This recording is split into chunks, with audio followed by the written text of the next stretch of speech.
Congratulations, this is our last video session together.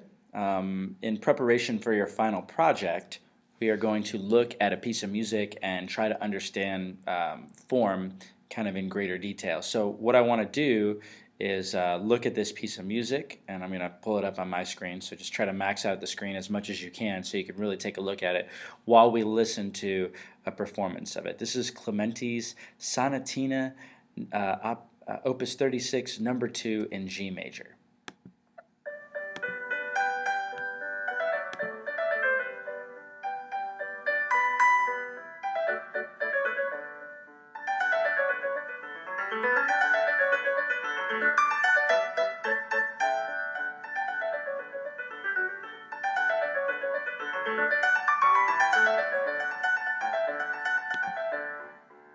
All right, I'm going to pause it there because the lovely thing about this music as we're trying to come up with form is we got a no-brainer right here, a repeat sign. Clearly we're going to repeat back to the beginning. It's going to be a major part of the piece, all right?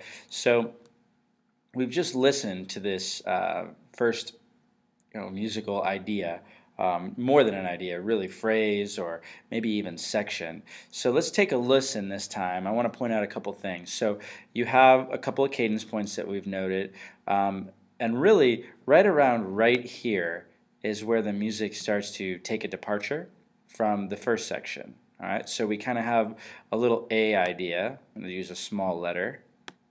And then here, the idea kind of shifts into a B idea, but it's still pretty similar to the A idea. We also, if you notice, we see a lot of D's, and we were in the key of G, but here we've really almost like kind of moved into the key of D, and then we end in the key of D, which would be kind of like on a half cadence or in a new key. So let's listen again and listen for this break when we get to here, so you can hear the first section of it and the second section.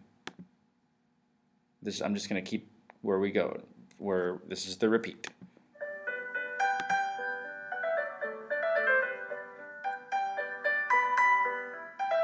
Now the idea slightly changes.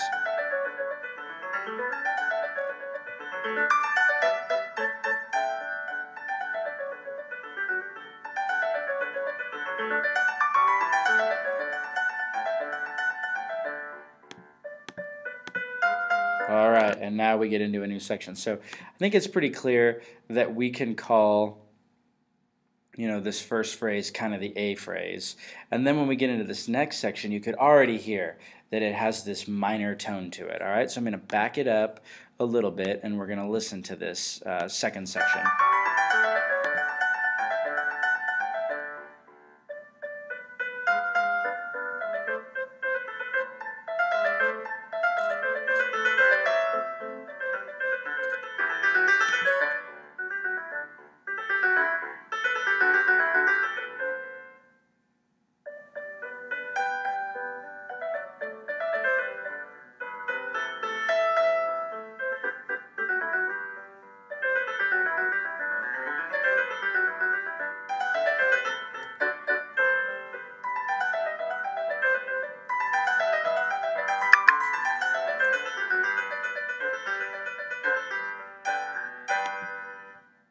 And I'm going to pause it because it goes back and repeats again there. So we just listened to the entire piece now. No, there is a repeat. So I think clearly we can say at this point that this first section is in A. And then I think we can agree that this is the start of the B section because it kind of has this minor feel to it. But what's interesting when the next time you listen to it is right here on the second page we go and it sounds like a recap of the A section. But the reason that we can't call it A, B, A is because this is still right here is where it all ends, and then we go back and we do it again.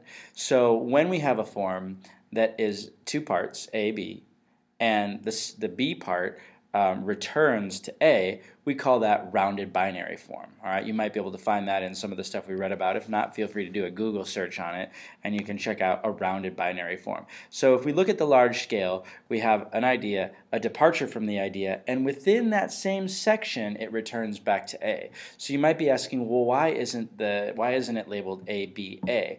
And this is where I say to you, look at the repeats. We have a large scale repeat back to A here, and then we have a large scale repeat back to the beginning of the B section. So the thing that makes the most sense if we were going to label this piece would be, let's see if it'll let me write over here. It won't. It would be to label it A, repeat, B,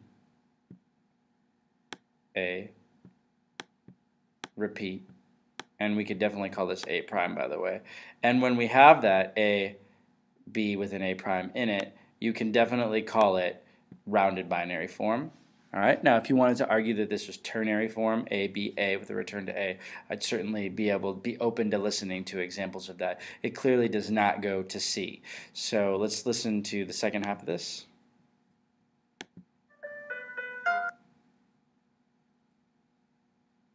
And we're buffering.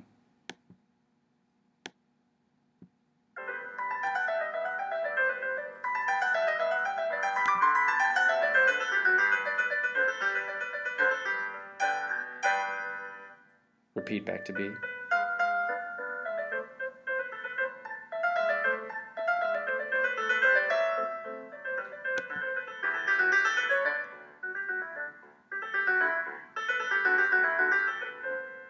Back towards the beginning material.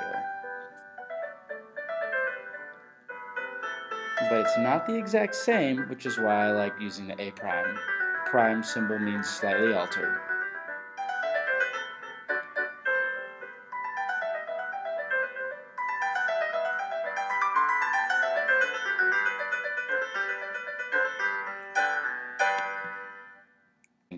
So for your final project, you're going to take, let's go ahead and go back to that. And open it up. It asks you to create a composition for solo piano, consult the rubric to earn maximum points, and share a link with me. So I've kept it pretty open-ended. All it tells you is, once you click take the quiz, you open it up and it says 32 measures minimum, either binary or ternary. So compose using some sort of harmonic structure. So I want ones, I want fours, I want fives.